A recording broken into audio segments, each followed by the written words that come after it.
So I'm going to be sharing why I hate the pain scale and what we can do about it. So if you've had any experience with the pain scale, how much time have you wasted thinking about your answer to that question? What's your pain level from 0 to 10? Like, I know I've done it. I know I've wasted my time thinking about my answer to that question. I remember having an episode of abdominal pain and cramping that was so severe that I couldn't breathe, that I was vomiting, and I was rolling on the floor. I just could not find a position of comfort. And I remember asking my husband what he thought I should say when we went to the ER. Like, when they asked me what my pain level was. Like, it was my pain, but I was asking what level of pain he thought it looked like I was in so that I could answer accurately.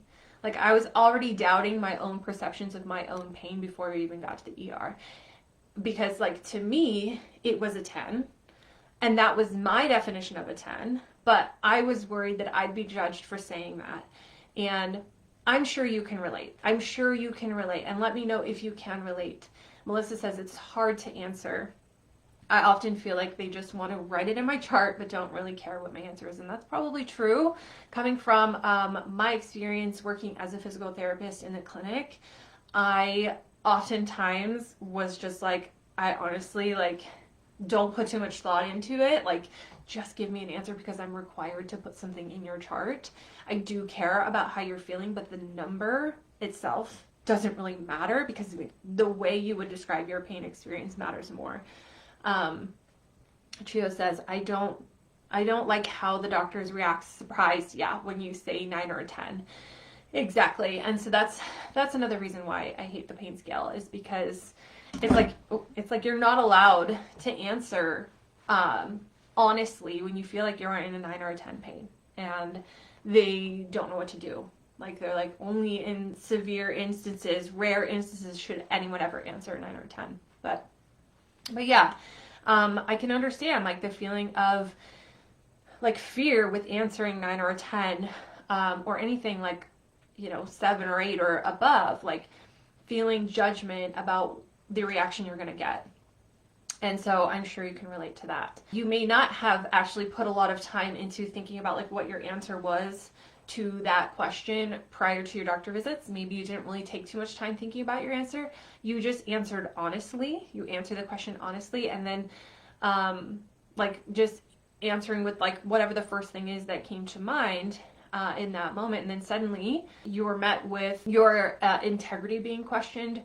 Maybe you're suddenly being accused of exaggerating or lying or drug seeking, which is all just, we know it's bullshit, but that's suddenly what what the doctor's reactions are. You're not being taken seriously, which is just awful, right? So today I wanted to talk about why I hate the pain scale.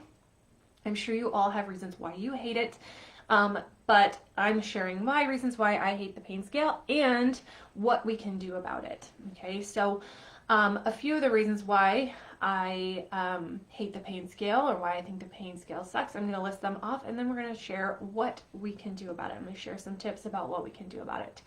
Okay, so number one reason why the pain scale sucks is that it's subjective. It's not objective, right? Like, it's kind of just pull a number out of a hat sort of a situation. You tell me what you think your pain is. It's not an objective measure. Number two, so it's not very scientific, right? Number two, it doesn't take into account the degree of suffering that someone is experiencing, which is such a huge component of the pain problem.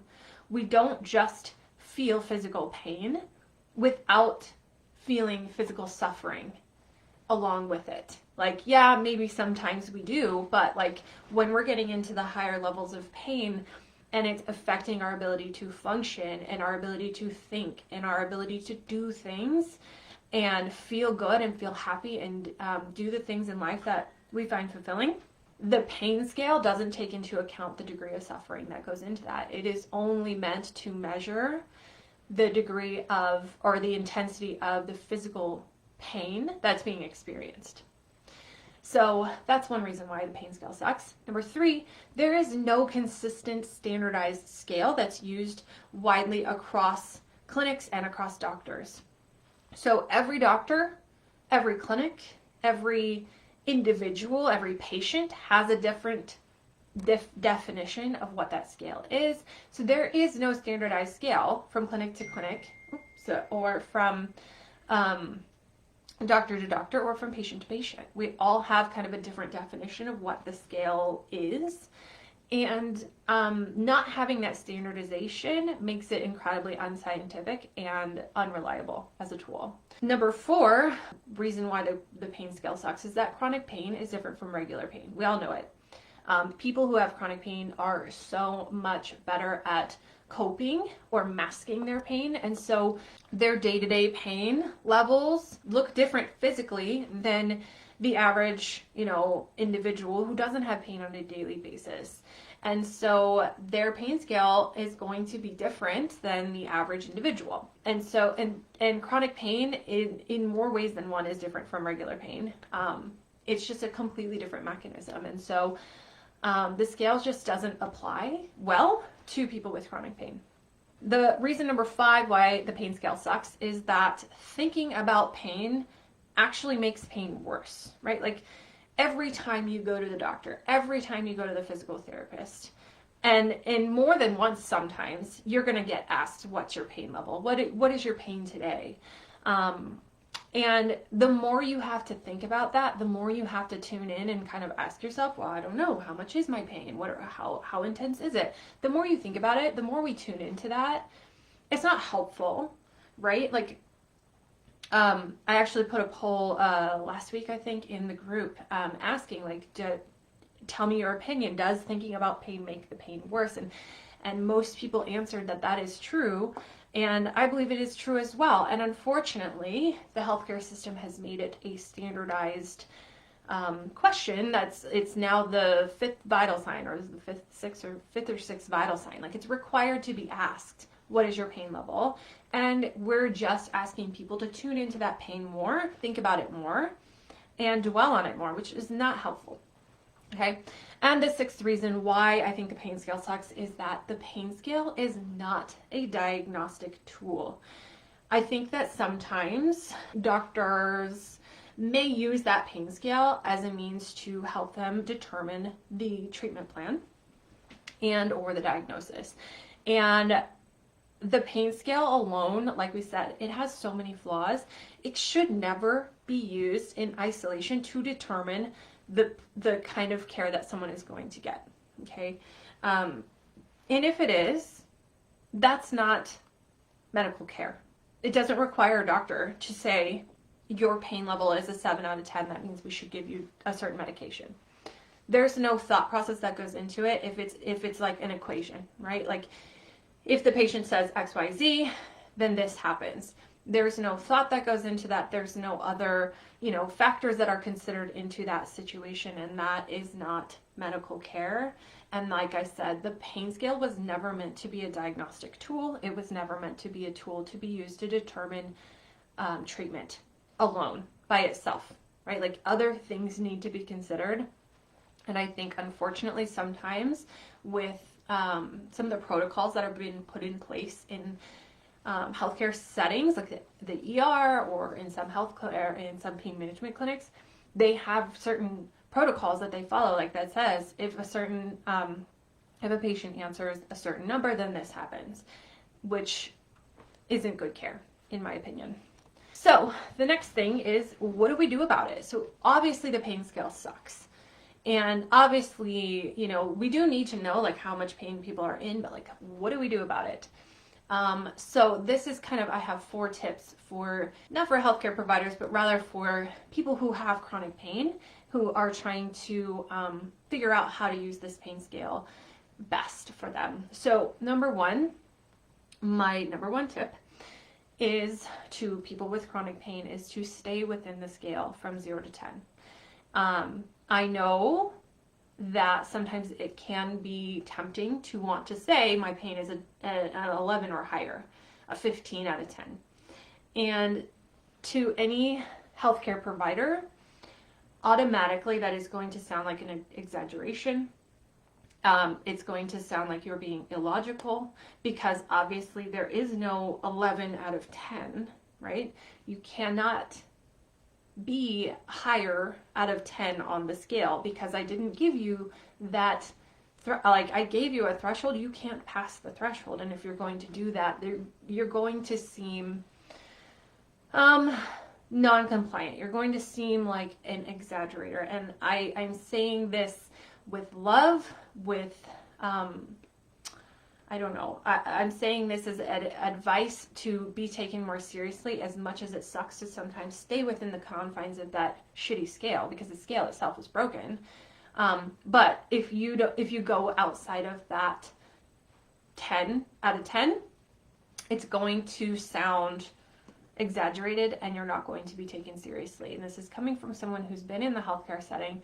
Doctors are just going to roll their eyes and they're not going to take things seriously, unfortunately. So what I recommend, number one, is stay within the scale. Be honest about your pain level and try to separate as much as you can the degree of severity of suffering that you're experiencing from the physical experience of pain. That's what I can recommend to you, is that you can't try to convey the severity of what you're feeling, what you're suffering from, and what you're suffering with by using those pain scales. They just want to know the physical experience that you have. And they hold a belief, doctors will hold the belief that a 10 means that you can't hold a normal conversation, and they cannot comprehend that you have the ability to be in a 10 out of 10 pain and still hold a normal conversation. So if you're going beyond that scale, they're not going to understand that. Their scientific mind is like, that's not even an answer. So how can you say that, you know? So try to stay within that scale and try to separate the suffering component, the emotional component that comes with pain, from the physical experience of pain. That's the best advice I can give you on that one. My second tip is to be as specific as you can about your answers, and this may make you seem like, you know, an annoying patient to whatever provider you're talking to, but I don't care, because you don't want to try to minimize your pain into one arbitrary number when your pain is extremely complicated.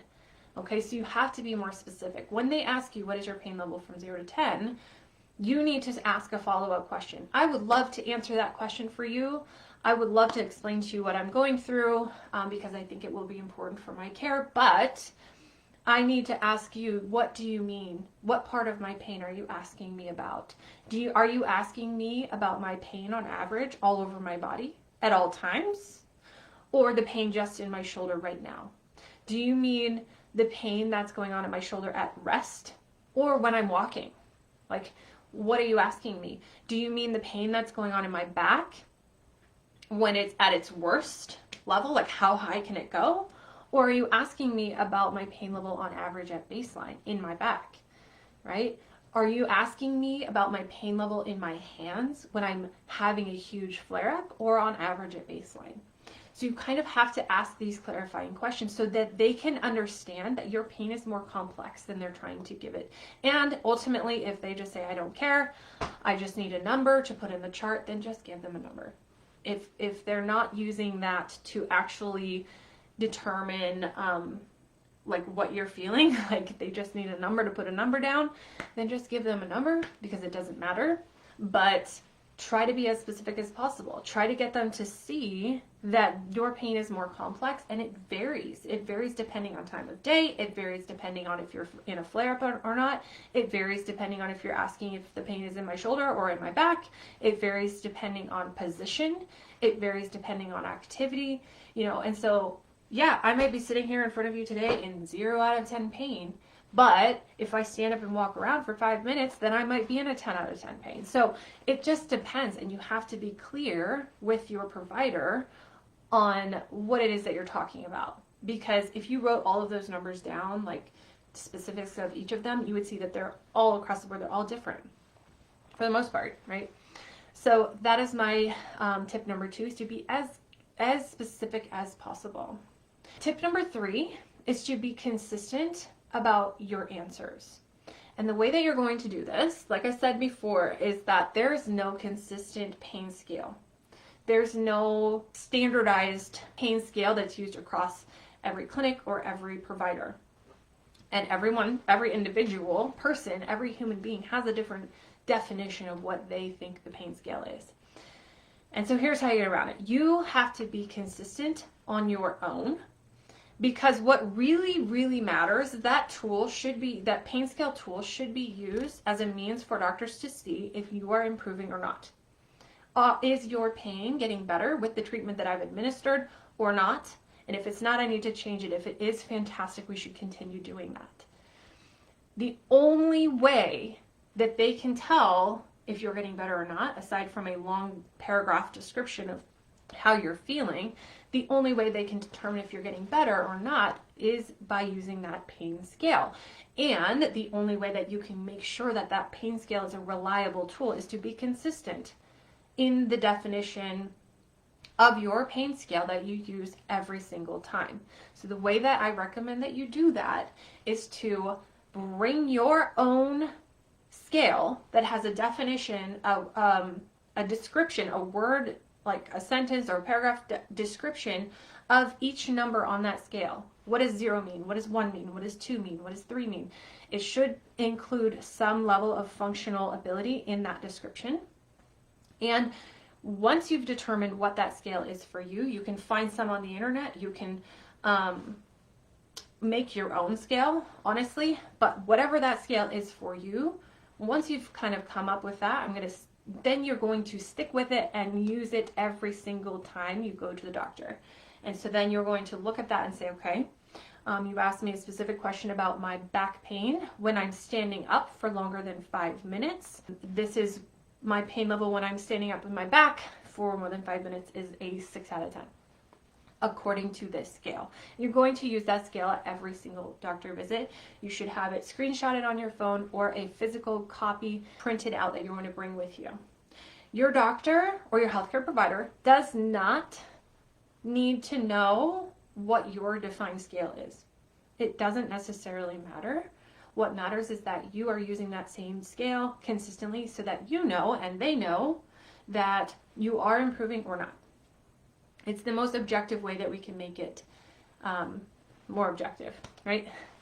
So if you don't have a defined scale and you haven't already downloaded a copy of my pain and symptom scale and you're wondering how do I get that, please just comment. Let me know. Like, just say, hey, pain and symptom scale in the comments, and I will DM you. I will direct message you a copy of that pain and symptom scale. It's a free download. It's 2 pages. Print it out, fill it out, and take it with you to your doctor visits. It has a consistent scale on it. You can tweak that scale and make it your own if you want to. If not, just use that one and go from there. All right? So again, if you don't have a copy of the pain and symptom scale, I will give it to you for free. It's easy, just comment and I will get it to you. Okay? Now, my 4th tip is to ditch the pain scale altogether any other time outside of your doctor visits. In your day-to-day life, you shouldn't be using the pain scale, right? Like, we already talked about how shitty the pain scale is, why it's not helpful to think about what your pain levels are. So there's no reason to really focus on the pain scale outside of your doctor visits. The only time you should ever use that pain scale is when you have to go to the doctor and they basically force you to answer that question. Instead of using the pain scale in your day-to-day life, I recommend using something called nervous system alarm sensitivity. And you can use that to track your progress on your own to say, hey, am I getting better? Am I getting worse? Are my symptoms getting better or worse? Because you do want to be tracking that kind of thing to see how you're doing, how the treatments that you're trying are, if they're working or not. But instead of focusing on pain, you're focusing on alarm sensitivity or the alarm sensitivity of your nervous system.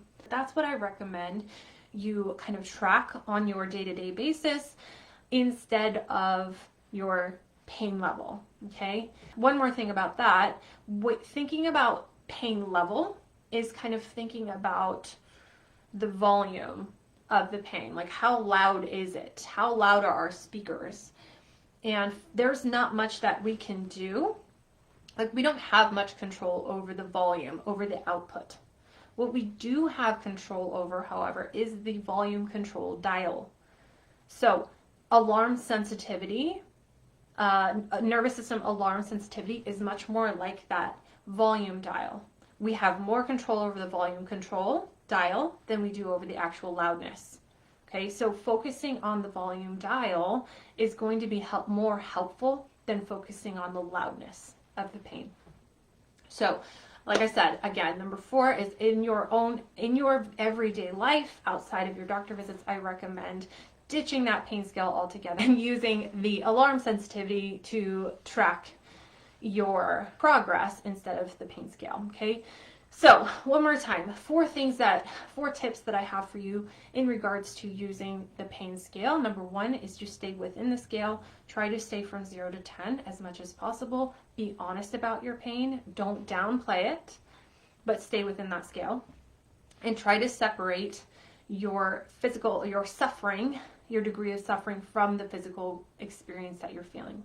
Number 2 is to be as specific as possible as you can about your answers. Make sure you clarify what type of pain are you talking about. When are you talking about this pain? Like at what time of day? During what activity? During what movement? Be specific as possible. Number 3, be consistent about your answers by using the same well-defined pain scale at every single doctor visit.